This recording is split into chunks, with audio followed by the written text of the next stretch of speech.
আসসালামু আলাইকুম সুপ্রিয় শিক্ষার্থীরা, পঞ্চম শ্রেণীর গণিত বিষয়ের অনলাইন ক্লাসে তোমাদেরকে স্বাগতম। আজকে আমরা পড়াবো অনুশীলনী 11 ক যোগ্যতা ভিত্তিক। শিক্ষার্থীরা, এই অধ্যায়ে 3 ধরনের অঙ্ক রয়েছে: দৈর্ঘ্য বিষয়ক, ওজন বিষয়ক এবং আয়তন বিষয়ক।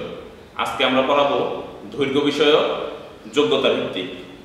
আমরা বোর্ডে একটি প্রশ্ন লিখেছি দৈর্ঘ্য বিষয়ক যোগ্যতা ভিত্তিক বিষয়ে। একটি পাত্রের দৈর্ঘ্য 50 সেন্টিমিটার, প্রস্থ 40 সেন্টিমিটার এবং উচ্চতা হচ্ছে 70 সেন্টিমিটার। ক নঙে আমাদের নির্ণয় করতে হবে পাত্রটির আয়তন কত, এবং খ নঙে আমাদের নির্ণয় করতে হবে পাত্রটিতে কত লিটার পানি রাখা যাবে। প্রথমে আমরা ক নংটা করে নিচ্ছি।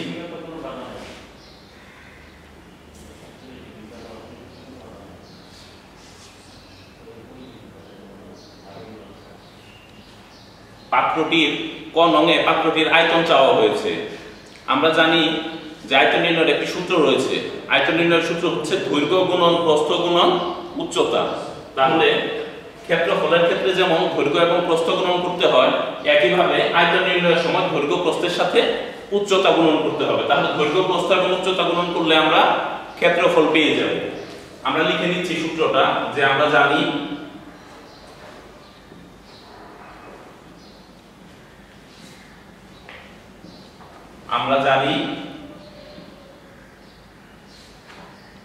আয়তন সমান হচ্ছে দৈর্ঘ্য গুণন প্রস্থ গুণন উচ্চতা। তাহলে আয়তন নির্ণয়ের সূত্রটা আমরা লিখে নিলাম। এখন দৈর্ঘ্য প্রস্থ এবং উচ্চতা আমাদের উদ্দীপকে দেয়া আছে, আমরা সেটা লিখে নিব। দৈর্ঘ্য হচ্ছে 50, প্রস্থ হচ্ছে 40 আর উচ্চতা হচ্ছে 70। শিক্ষার্থীরা, যখন আমরা 3টা সেন্টিমিটার গুণন করব তখন একক হয়ে যাবে ঘন সেন্টিমিটার, আর 2 সেন্টিমিটার গুণন করলে হয় বর্গ সেন্টিমিটার। যেহেতু আমরা 3টা সেন্টিমিটার গুণ করব তাহলে হয়ে যাবে ঘন সেমি, অর্থাৎ ঘন সেন্টিমিটার। সহজ পদ্ধতিতে গুণ করার জন্য আমরা 3টা শূন্য আগেই লিখে নিব। 3টা শূন্য লিখে নিলাম। এখন 5 কে 4 দিয়ে গুণ করব, যে উত্তর হবে তাকে 7 দিয়ে গুণ করব। আমরা হিসাবের মাধ্যমে লিখে নিচ্ছি। 5 কে 4 দিয়ে গুণ করলে হয় 20, এবং 20 কে আবার 7 দিয়ে গুণ করলে হয় 140।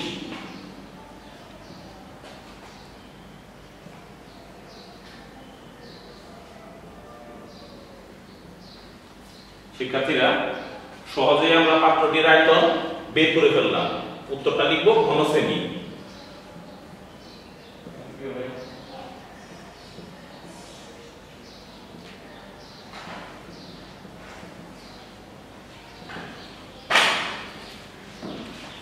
ঘন অঙ্কে আমাদের চাওয়া হয়েছে পাত্রটিতে কত লিটার পানি রাখা যাবে। তাহলে এই অঙ্কটা করার জন্য আমাদেরকে একটা সূত্র ব্যবহার করতে হবে, যে সূত্রের সাহায্যে আমরা অঙ্কটি করব।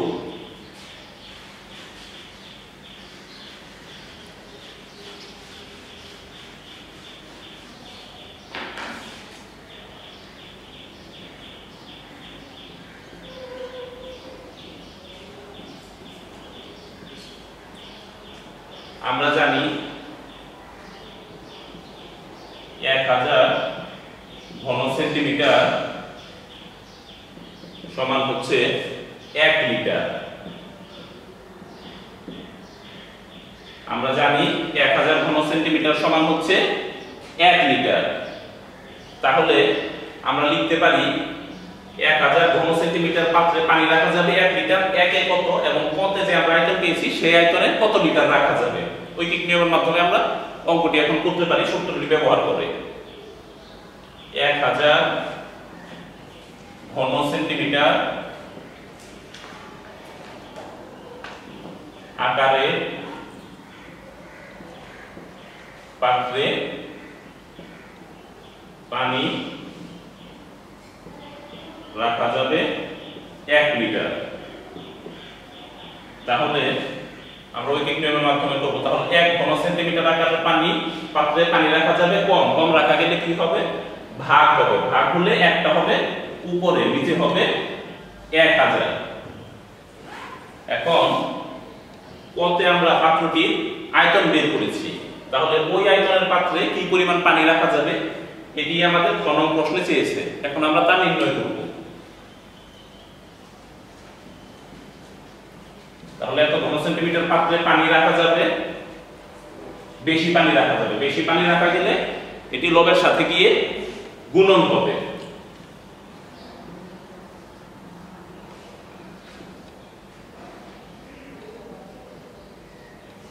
তাহলে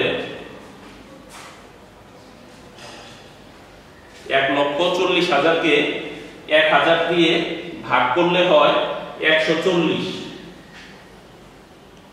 তাহলে আমরা যদি কাটাকাটি করি এখানে লেখা যাবে 140 লিটার।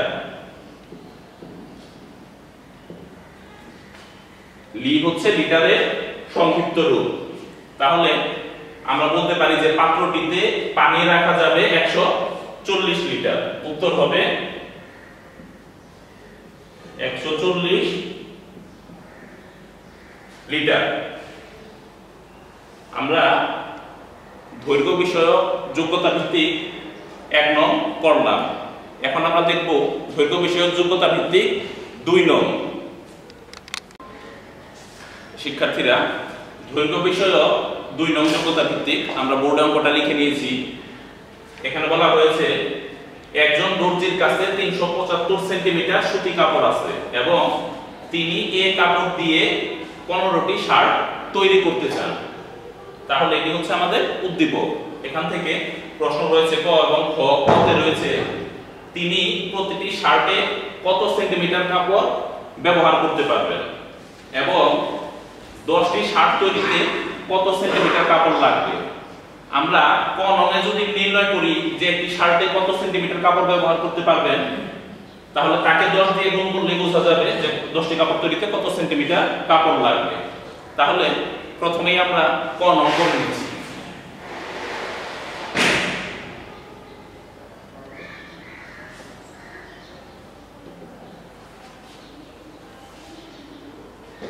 তাহলে তিনি প্রতিটি শার্টে কত সেন্টিমিটার কাপড় ব্যবহার করতে পারবেন।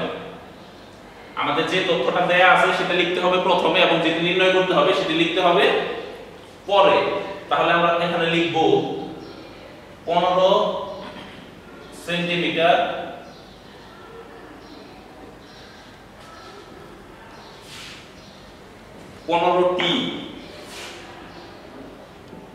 পনেরোটি শার্ট তৈরিতে।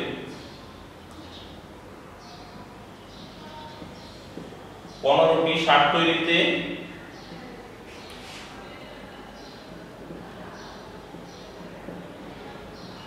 কাপড় লাগে 375 সেন্টিমিটার।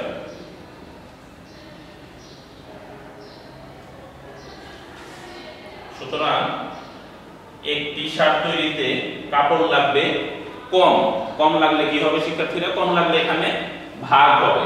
তাহলে 375 হবে উপরে, তাকে ভাগ করা হবে 15 দিয়ে। তাহলে হিসাবটা আমরা দেখে নিব। হিসাবে আমাদের 375 কে 15 দিয়ে ভাগ করতে হবে। 15 হচ্ছে ভাজক এবং 375 হচ্ছে ভাজ্য। আমাদের নির্ণয় করতে হবে ভাগফল। 15 37 এর মধ্যে 2 বার যায়, 2 বার দিলে হয় 30। তাহলে থাকে হচ্ছে 7 এবং 5 75। তাহলে 5 15 75। আমরা পেয়ে গেলাম উত্তর 25 সেমি, অর্থাৎ 25 সেন্টিমিটার। তিনি প্রতিটি শার্টে কত সেন্টিমিটার কাপড় ব্যবহার করতে পারবেন? তাহলে দর্জি প্রতিটি শার্টের জন্য কাপড় ব্যবহার করবে 25 সেন্টিমিটার। আমরা উত্তর লিখব 25 সেন্টিমিটার। এখন ঘ নং অঙ্কে বলা হয়েছে 10টি শার্ট তৈরি করতে কত সেন্টিমিটার কাপড় লাগবে। তাহলে প্রথমে আমরা লিখে নিব একটি শার্ট তৈরিতে কাপড় লাগে 25 সেন্টিমিটার। সুতরাং 10টি শার্ট তৈরিতে কাপড় লাগবে 25 গুণন 10 সেন্টিমিটার, তাহলে অঙ্কটা সমাধান হয়ে যাবে। আমরা লিখে নিচ্ছি প্রথমে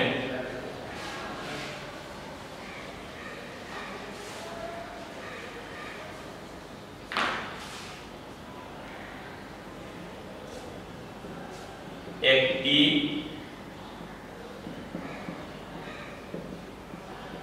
শার্ট